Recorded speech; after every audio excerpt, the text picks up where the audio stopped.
Little did I know obutambi nga Fifi abba abantu sente ku kamera. Fifi unagide ddala nti oli amateur ne mukubba. Eri wali toli mukozi otaddoka office obba abantu sente ozikwata nga atazaagala ozisula waawo ziringa ezitakumenya mu mutima osanyuse okuja kusente zotakwatangako face eno olaga omuntu ng'oziggyeko muno walaba ensula ojo ozisuulawo toyagala zigwewo oyagala zeddiza ate weefula ataziraba buli kusima owuliza kimulaavu weekolakola ebintu omuntu naye alaba nga omutima alaba oyogeranga omutima awulirira gulinga ogusanyusi face olinga yeeyisaako nagamba omuntu ono tampadde bisiiti kamukwata akatambi nga mutuufu n'omuntu akuwadde sente akulabira ddala oli kundaba kukyala ivolize mu sente zakuwadde nnyingi otandisa okukankana kati eri e Uganda obutambi bufulumye wakuba bukubibbo si gosose okubbala Fifi fena twali babbi fena twali tufeze kuli muntu alaba vidiyo nyali afunyeko omuntu gwakumpanya ne gwe nkumpanya ya kidongo nnyo buladi mwana eri si tebakutta akatambi zeno bino byadde bitambula mbadde ngamba Fifi wange bamuwaayira n'akatambi kazi ate nempuliranga mwana ate enswadde nate nga gwomu mu kamera motivational speaker gundi ate abasajja abakozi abazimba amayumba gaabwe buli mu kujjonkera basuuna bbeeni wagira abakazi bababbi tulaba nti ate ekintu kyo kikize kyeragalonwe ate gwe mubbi owagira abakazi babba abasajja basuuna bbeeni abatobye mu binyanyanyaanya byabwe ne bazimba kalina first DJ okuzimba kalina ate wagira omukazi gwolaba nti opportunity muno atwala ennyumba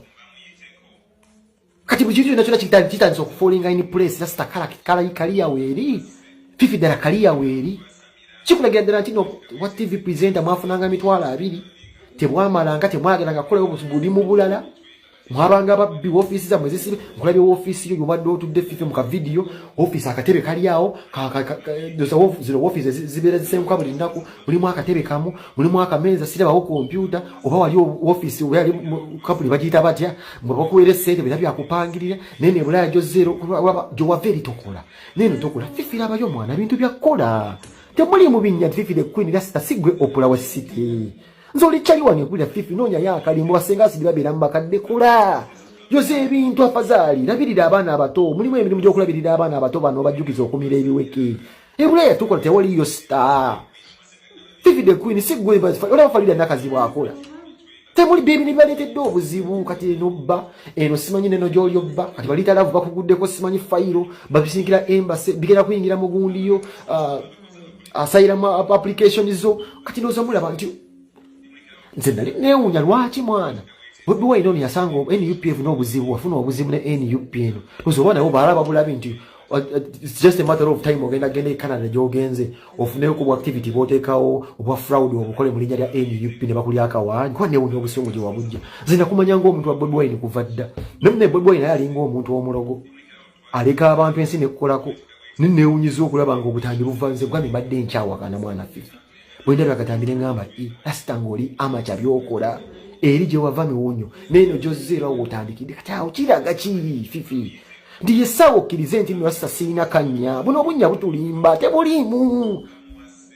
ate abasinga nsiiba mbagamba muve ku intaneti si bujja Flavia namulira asokera nombwa intaneti bwaggulawo program kampala program bali tebabiraba babirabye wano ku YouTube Jebuzi zeno muno mwefula munoonye empapula ezibakwatako first noonye empapula document YouTube weeri internet weeri nakigambako ne Megadi nga ina gwangambye muno simanya alinawo agamba nemugamba Megadi wana abaana bakajja babulire bali mu America bave ku internet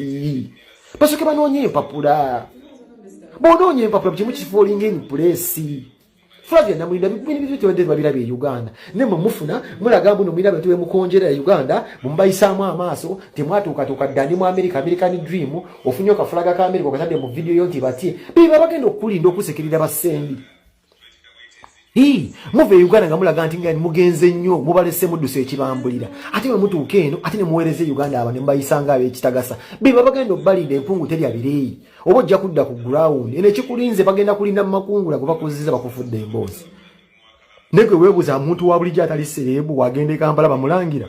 ne wagenda ojja sibugenzi kwa bafamire abantu bagenda obugenzi esukula ku famire yaabwe ne wabazeyo na mutwalo gumba mwaniriza neisaayo ng'egyoyisamu abantu bewaleka ewamu abamuddene mubatalika kuyeeyereza n'ovuma eno weeza zi voice note ku ssimu watuuka mu America n'obuliza abantu be Uganda ebigundi asigadde Lucifer nze ndi realist ama abakuume Flavia Namulindwa bakulipotinga wempulira abantu bali mu kkuba semukiti abantu bakuba embuutu engome nganda kimu kiri mu kuvuga Flavia Namulindwa bamukomezaawo fuse a center of our discussion Wallpaper on every TV station and radio station and Wallpaper social media avenues go fuse mbozi mbubakomezaawo anyway let's go sose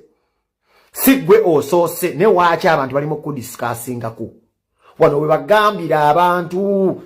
the unless the king the god himself achogeddeko tetujja kitegeera okujjako nga kachogeddeko ka Lucifer so kubanga amanyi gobadde okozesa wano ne kigaana olina okuteekamu agensusse eri okufuuka ewakabi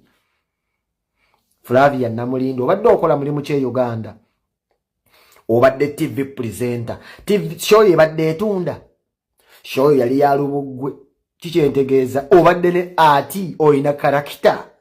show ebadde enyuma show yali tenyuma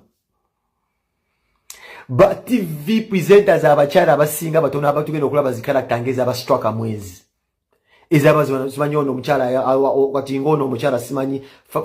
Farida Nakazi bezo karakta zo nnungi kulaba baina art baina aura baina ekintu ekikusobozesa okulaba nga bakusikiriza okubawuliriza Flavia Namulindwa gwomu kye bayita envendirwa TV female presenters envendirwa bakusuulira mu busuulizi n'omala galaba naye nga tebinyuma byowali oweereza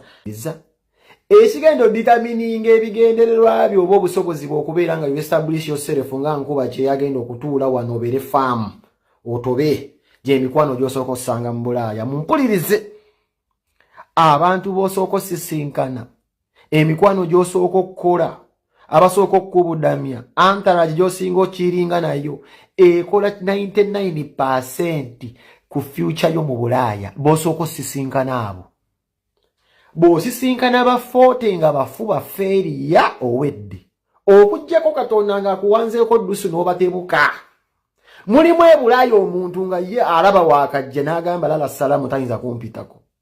n'akuweera ddala obutiba obwamusuula obumukwebezaawo ku zero n'akukiipingira mu environment ne gye yeekiipingiddemu ey'okubeera nga tamanyi tafuna yasembasemba dda n'akuteekamu ogenda okibuuka nga yakusiba dda amagulu abantu besisinkana bakulu nnyo mu bulamu nga tuzze mu Bulaaya kati obuzibu mwe ba TV presenter bemusanga nga muzze no ba YouTube mbaddemu n'obunyanya mubeera ku YouTube marketing bu face ne weyita bwino teri akumanyi mayimwe mulowooza nti internet munene nnyo eri awo kati we mujja ne muzimbira ku bantu ovudde eri obadde ofuna emitwalo 2 kabukedde TV ko badde okolako oze mu America nene ekikwese mu America tomanyi ofunye visa ya Isipanya ya convention simanyi bibita bine bitugenda mu America ne mulaalirayo ofunye ka visa olalidde busayi mu California naye wajja mu California ozekkola yoki kati eri obadde tokola obira okubayimbi kuwayo ku busente emitwalo 2 n'ogula obukoweko obuvaavaako kwebaka ku bayimbi obutene bukwayo ku sente kati teri mu America ate ogenda kukola yoki ekinene nnyo ky'osuubira nga toli willing kukola mu bakadde kuba gwe munnaayo yambadde customer celebrity status toyagala genda kukola mu warehouse nze ndi wa warehouse kikye mulaba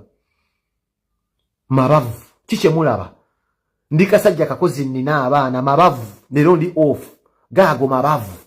nkola novuga bitrakte bimotoka nkole nfune sente tonyumiza bino bi internet bya mwembu penge ndi sibimanyi nze ndina okukola naye abamu mulemeddemu kino kiddinayo kye mulimu nti muve site nga mulowooza muli bakabi buli muntu njagala ompulize YouTuber wayitamu janajo gwe weebuuze bani abakonjera Flavia Namulindwa era ojja kwesanga nga banyumya story nti yali bwati nafuna haji nafuna gundi bebasi beyasooka osula nabo kati batanzo osumula siiru okitegedde beyasookeramu beboogera beyakola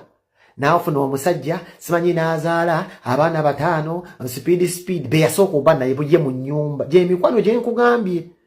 era ogirabira wano ng'ogudde gye giva ne giwa information gye wasookeramu so mwegendereze nnyo emikwano gye musookamu nagyo gigenda gitamiringa kinene nnyo nga muzzeewo ate temunyooma mirimu tetulina celebrity status eno bagambye